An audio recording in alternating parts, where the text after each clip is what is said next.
Good morning. Oh, good to see your faces. Yes. All right, so this time of year, when you're walking in the forest amongst the trees, if you're looking down, you'll see these kind of tiny shoots, little baby trees, starting to come up, right? The last few months, the trees have been sort of scattering their seed pods, and a lot of those have taken root and are beginning to come up. And I always think when I see this, which ones are going to make it? Which one of those little tiny baby trees are actually going to turn into, a full-size tree? Because not many do, for whatever reason. Either, they get trampled on by us humans, or animals, or maybe there's groundhogs or other, ground dwellers that dig them up. And, well, if you're in my neighborhood, the landscapers pull them out like they're weeds. And then some of them do actually start to grow. They start coming up and they start getting bigger. But because they're in the shadow of a big tree, they're not getting sufficient sunlight. And so the wisdom of the forest as a whole, takes over, and they just kind of fade back into the soil. But the ones that do find the right place, that somehow manage to escape being trampled on, those are tenacious. They're strong. They seek the light. They're determined to be part of the forest family. And all the while, Mother Earth, the soil, playing no favorites, is there to nurture and support whatever is determined to grow. Now, how many of you, or has anybody beside me, seen the Ken Burns documentary on Henry David Thoreau? Yeah, a couple people. All right. Well, those of you, we know that we have been mispronouncing it this entire time. That's the first thing they tell you. It's not Thoreau, it's thorough, as in thoroughly done. So, yeah, I'm trying to, switch, but I'm going to be mentioning him a bunch today, and I'll go back and forth. Anyway, Thoreau, along with Emerson, were the original Transcendentalists, right? The OGs. And then Margaret Fuller and Bronson Alcott and a lot of others joined this movement, and they were really considered rebellious at the time. They were really rebels. I mean, they were reading subversive texts from the Far East, like the Vedas. Ooh. And the Bhagavad Gita. Ooh. What is that, right? And they were early feminists. They were early abolitionists. They knew that the fullness of the divine is within everything and every being, so it must also be in women and African Americans and indigenous people. Wow, that was kind of a new idea back then. And because they knew that the spirit of the divine is in every bush and tree and rock and body of water, they were early environmentalists. And they didn't just talk about this and write about it, they actually practiced. They practiced connecting with that divine presence within, and they spoke out against injustice. Particularly Thoreau. He spent a few days in jail because he refused to obey laws that were unjust, and they were active. And this is where the New Thought movement came out of. We forget that part of it, I think, sometimes. And just having a new thought, just a new idea about how to live your life was really considered radical back then. Just radical. So, they were, thank God, right? Thank God. And the whole documentary was really a meditation in and of itself. You know, there was these long Ken Burnsian pans over Walden Pond. In every season, I think we've got a Walden Pond up there. And then you have this voiceover of, that's it. This voiceover, an actor that is reading some of Thoreau's writings, like this one. All nature is your congratulation, and you have cause momentarily to bless yourself. Isn't that a great idea? The greatest gains and values are furthest from being appreciated. We easily come to doubt if they exist. We soon forget them, but they are the highest reality. The true harvest of my daily life is somewhat as intangible and indescribable as the tints of morning or evening. So for the Transcendentalists, nature was their sanctuary, and exploring it thoroughly was Thoreau's mission in life. All right, so, and how many of you followed even just kind of part of the Artemis II mission? Right? Yeah, a lot of us. You know, the astronauts floating around in their space capsule, making jokes, a jar of Nutella floating in. You see? They were great. And I mean, the four of them, the smartest, most, together people, I mean, to make those decisions under that kind of pressure, their minds were blown by what they were witnessing. Seeing from the other side of the moon, the earth rising. The earth rising. This beautiful blue-green planet that's just rotating in this vast, dark, empty space. It's just incredible. So these images that they're beaming back, and let's go to the next one. There's the woman, I forgot her name, who's looking out of the window at the earth.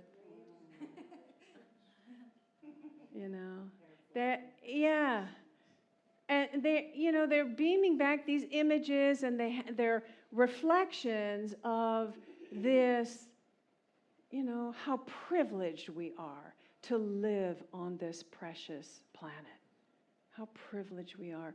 There's another slide of the earth. Many of you have seen this, but look at the very top of this, which is the North Pole.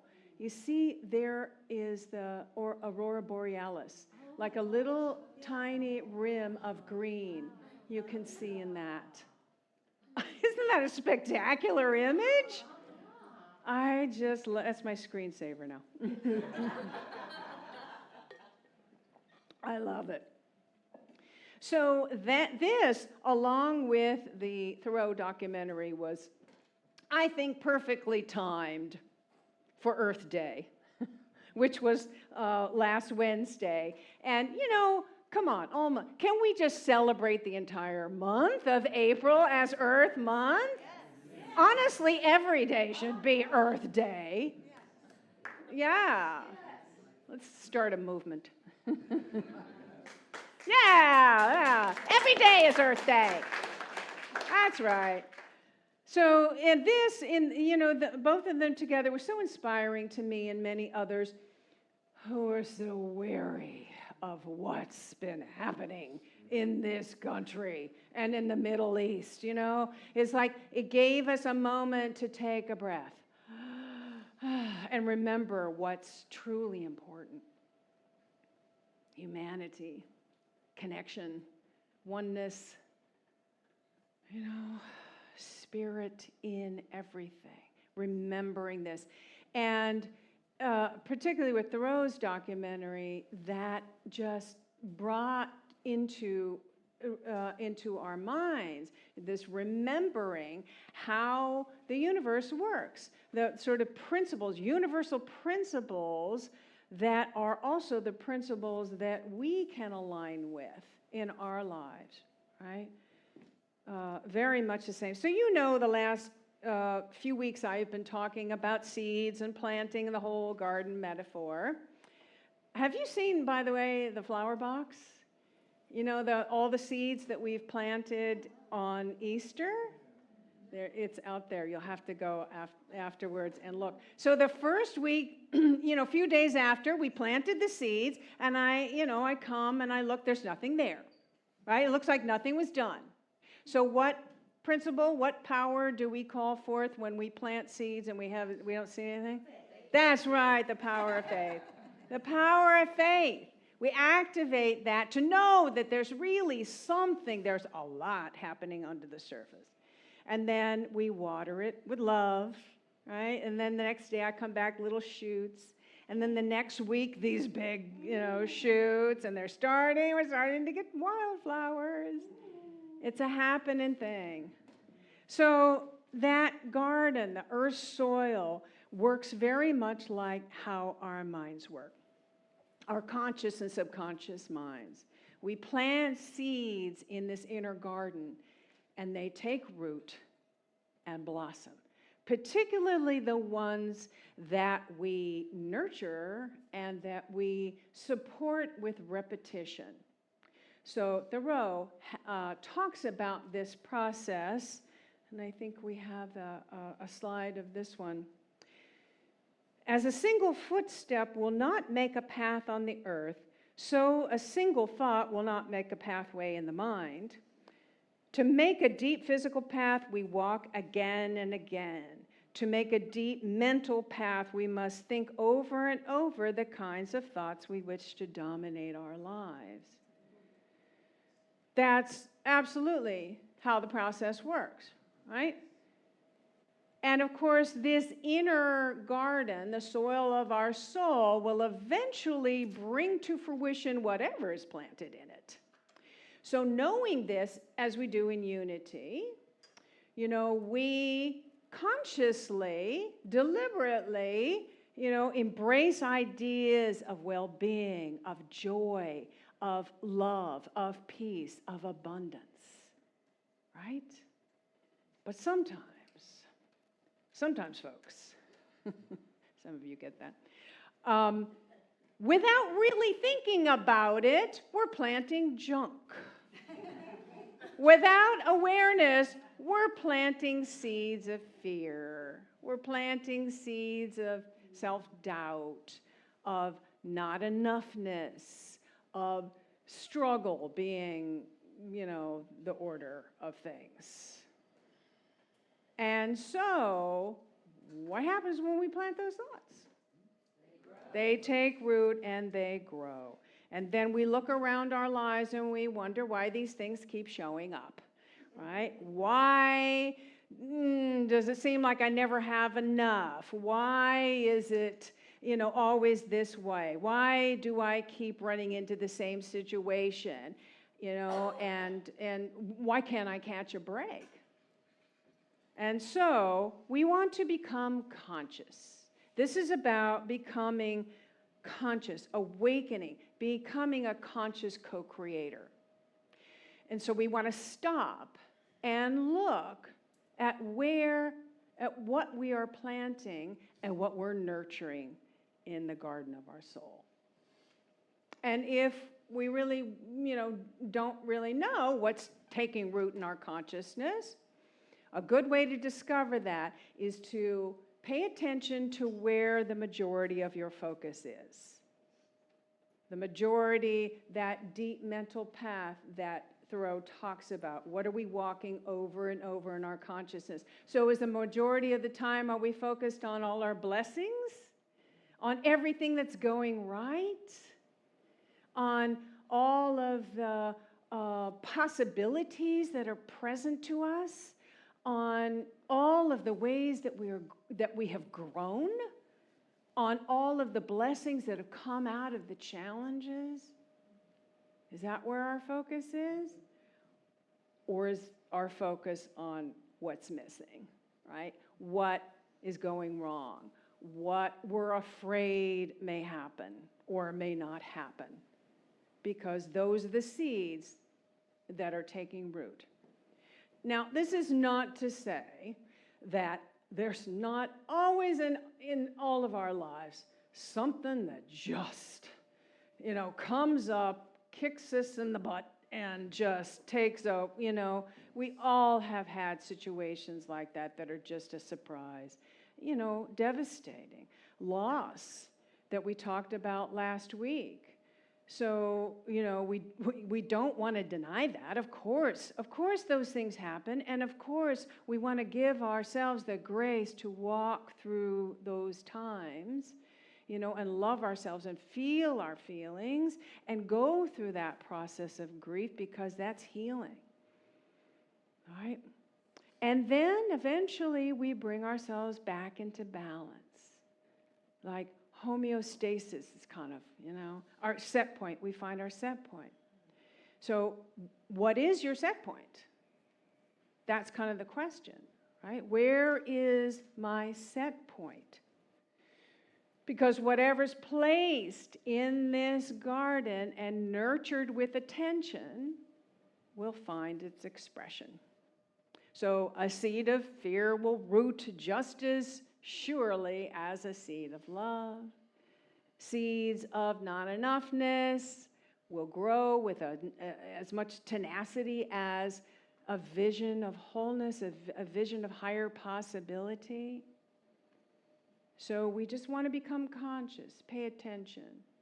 That's what roots. Now, sometimes they're not our seeds. Sometimes they come floating into our subconscious, carried on the winds by the, collective consciousness.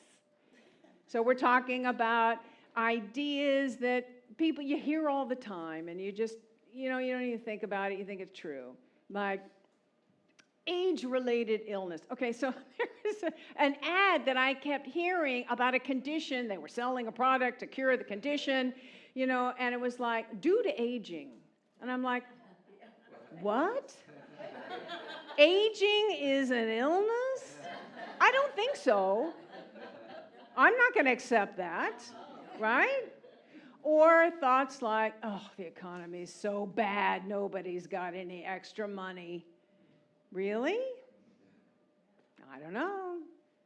Or thoughts like, most relationships don't work out, most marriages end in divorce. We don't have to accept that. Sure, that's the truth of some people and sometimes in our experience, but it doesn't. We don't have to keep nurturing that, is what I'm saying. We want to pull it out like weeds. And the whole thing about weeding is that it's a process, right? As if you've started to, some people have been helping to take care of this garden and doing some weeding, and they pull out all the weeds. They're like, done. Check mark. That's done. And then you come back next week and realize there's a whole new crop of weeds. So we begin to realize it's just maintenance. It's maintenance. Well, the same thing is we just want to maintain our consciousness and become aware, be mindful of our thoughts, of where we're focused the majority of the time, and the content of our conversation. The content of our conversation. Be mindful of it and weed wherever is necessary. We want to be, if we want to live in a garden of joy and love and peace and abundance of good and vibrant well-being, then we want to be mindful gardeners. Mindful of what we're planting and what we're watering with attention, what we're nurturing, because that's what we'll experience.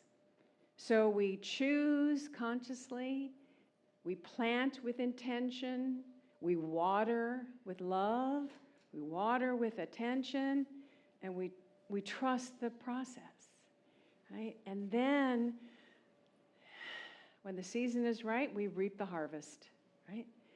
but we want to enjoy it now. We don't want to wait for the realization or the harvest of whatever. We enjoy it now. We're grateful now. Remember, there's so much already happening under the surface. So we experience gratitude and joy in this moment and every moment that we are alive, awake, and aware on this magnificent planet. Right? So there's one more quote by Thoreau that I want to read for you. And then after David, would you come up in a minute? And he's got one to share as well. There is a season for everything. You must live in the present. Launch yourself on every wave. Find your eternity in each moment. Fools stand on their islands of opportunities and look toward another land. There is no other land. There is no other life but this. Right. All right, David, please come up and read the passage of Thoreau you have.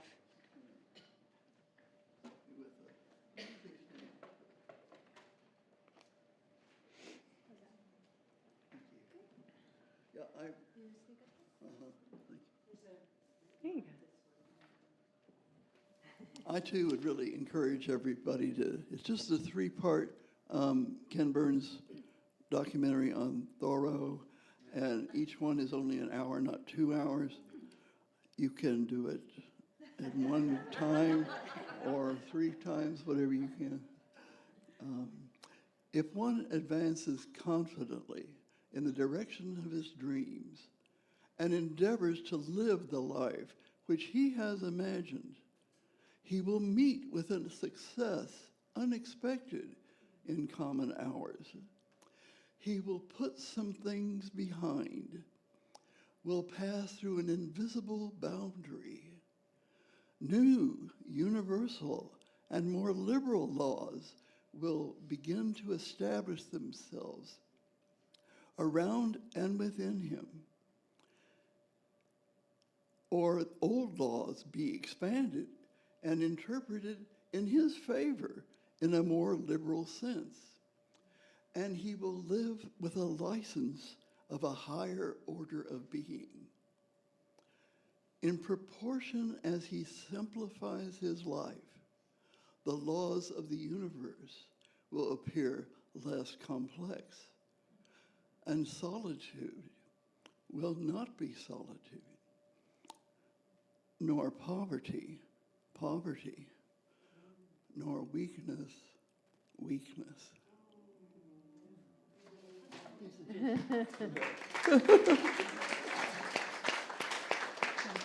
All right. Thank you. Hi.